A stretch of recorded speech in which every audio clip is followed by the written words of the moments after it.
These days, it seems like pretty much any weapon has had some degree of major tournament success. You could look at so many niche picks and find an example of when they thrived. Reflux has won a lot of picks in Turf Wars, Sultana Wiper in the early game, Dapple Doolies more recently, and the list goes on. And it got me thinking, what's the highest rated weapon that hasn't gotten a major tournament win throughout Splatoon 3's lifespan? And well, I think there is one very obvious answer: the Nautilus. This weapon's been perceived as a pretty good option for pretty much the entirety of Splatoon 3, and it was a top tier in Splatoon 2 that only got buffed since that game. So what happened? Why has Nautilus been unable to get a big win? Today, I want to take a look at it and see if Nautilus is able to win a major. Let's get into it. I think the best place to start is to look at what Nautilus was good at back when it was a good weapon. Traveling back about 5 or so years to Splatoon 2, we have a pretty interesting weapon here. Nautilus is a mid-range splatling with the unique ability to hold its charge. It also has incredibly fast shot velocity, being probably the closest thing to hit scan in this game. This meant that it was a really tricky weapon to approach for those shorter range than it, and that fit very well in Splatoon 2 due to the shooter-focused meta of that game. A lot of short-range shooters would have a tricky time dealing with Nautilus, and it also had a pretty staple kit, being Suction Bomb and Inkjet, arguably the best Inkjet weapon near the end of the game's life. Jetpack could be very safe with armor being able to be chained to it, and was a great way to extend kill streaks for the weapon, as well as give it a way to deal with options outside its range. Nautilus on paper is a very simple option. It's a midline fighting weapon with a little bit better painting power and specializes in dealing with short-range weapons. It's not too hard to see why it thrived in Splatoon 2, a game that was filled with a lot of those, and it took until the end of the game's life where the gameplay got passive enough to work around Nautilus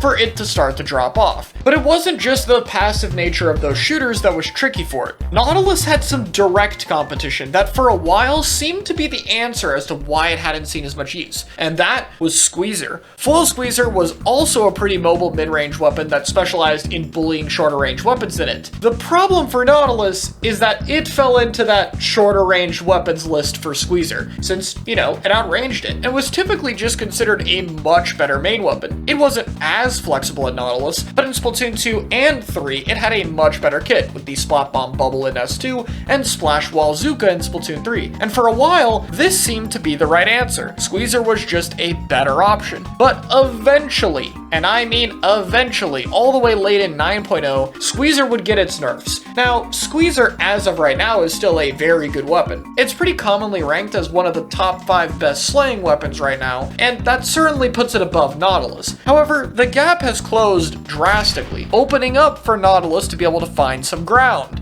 which it hasn't done. And that's because I think the issue isn't just with Squeezer, it's midlines as a whole. While Nautilus does well into some midlines, I think it's particularly good into decav and can punish S-Blast pretty decently, it struggles with the majority of them. Squeezer still holds a slight range advantage with a wall and better mobility, Range Blaster's AoE can be tricky to deal with, Slosher can play around corners, and Stamper really outranges the weapon, being able to poke it with horizontal and vertical slashes. Since these are also prominent midline weapons, it means that while Nautilus is certainly a strong fighting weapon, it's not the best by any means. Its ability to be a little bit more self-sufficient when painting isn't quite enough to make up for it. But even then, I think it's pretty clear that Nautilus is in a good enough spot to still thrive if that was the only reason. And that's because there's other factors to this. Reason number 2, weaker kits. I think that Nautilus has the most okay weapon kits in the entire game. None of the options it has for it are bad by any means, but none of them are good either. Point Sensor can locate people, which is sometimes useful depending on the matchup, but doesn't really do anything super special for Nautilus. Inkstorm paints a bit, which again, generally nice, and I guess it can allow the weapon a 3-shot, but the difference between a 4-shot and 3-shot Nautilus just isn't that high. Gold Nautilus's Suction Bomb does give it access to a lethal bomb, but I would argue that it doesn't take advantage of suction anywhere near as well as other weapons. Still not a downside by any means though, and the special weapon is Triple Splashdown. Now I think this can be useful at helping you extend kill streaks if people are up close to you, but Nautilus doesn't really struggle fighting short-range weapons like we talked about earlier. That doesn't mean it has no usage. Splashdown's good into HP specials and could still clutch out some fights, but it's just not as useful as something like an Inkjet was that could deal with weapons behind cover or at a distance. Again, not a bad option, just not a particularly good one, especially at 210 points for special. While the weapon kits don't really hinder the weapon in any way, it also doesn't really enable it it very well.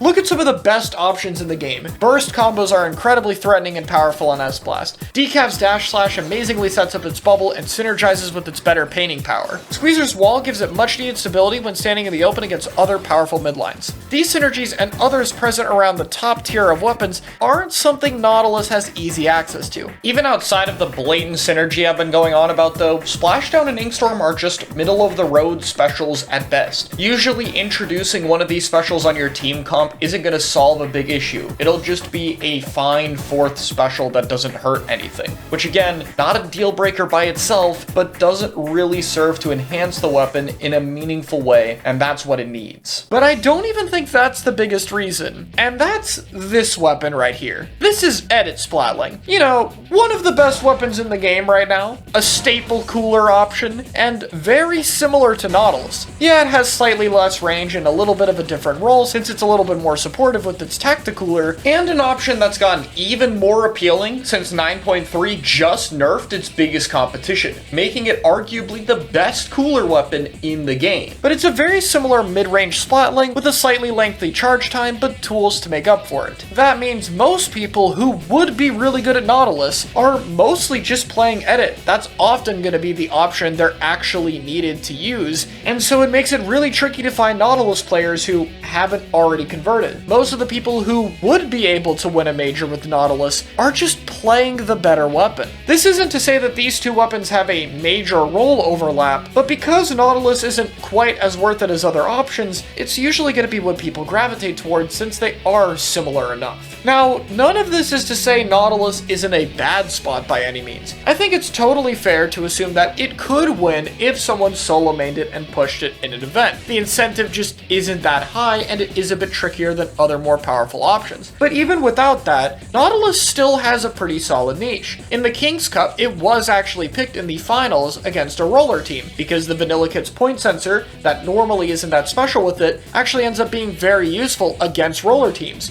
because it's the best point sensor weapon in the game. That's kind of the one thing Not has going for it. It could be a counter pick against these sharking weapons. That won't be enough to allow it to be used for the majority of a tournament run, but it is enough to give it some use in the competitive meta. And I think that's neat. I hope we get some slight buff to Nautilus's kits to give it a better chance in the future, or maybe even a third kit one day, if those are ever gonna happen. But for now, Nautilus isn't in the worst spot ever, though I do hope this was able to take a closer look at why it hasn't really found its huge tournament run quite yet, but I'm sure it'll happen someday. But what do you think? Let me know in the comments, and I'll see you all next time.